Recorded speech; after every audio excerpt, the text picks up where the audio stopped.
In London, 9,000 South Africans registered to vote there this Freedom Day. Our correspondent Holly Hudson has that story. Holly, what's happening now?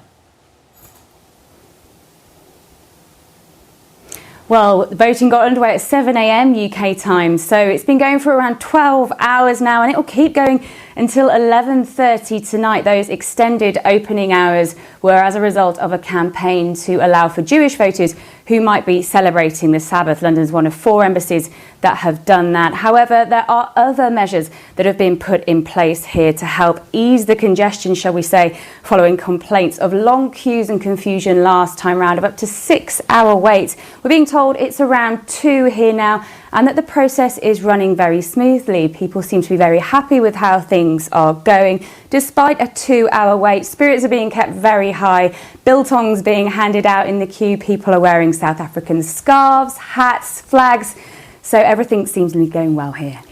Those who voted, did they say the process inside was smooth as well?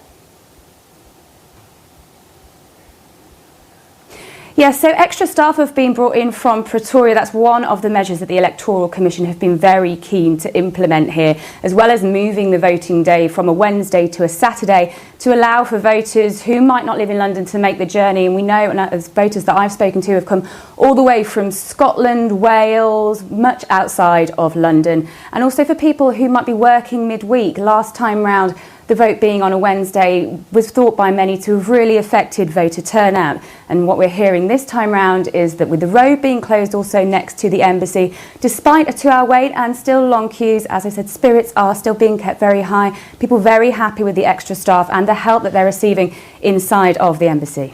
And it is Freedom Day as well here in South Africa, which is significant. Do the voters there view it as historic that they're voting on this specific day?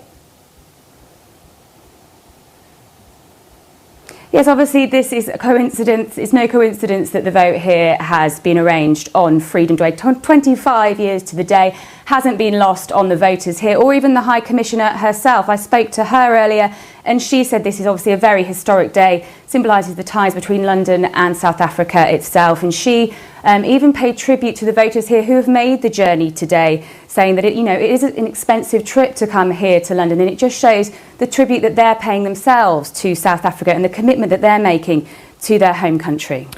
Finally, Holly, I think these queues are around Trafalgar Square, so that is a huge tourist hub and many Londoners as well passing through. Is this a good advert, do you think, for South Africa? You said there's a festive mood. Are outsiders sort of looking in and trying to find out what's going on? Yes, I've been asked by many people actually today what is happening here, what are all these people doing here. I mean, Trafalgar Square was littered with people, not just actually who were voting at the embassy. There was a festival going on in the centre of Trafalgar Square.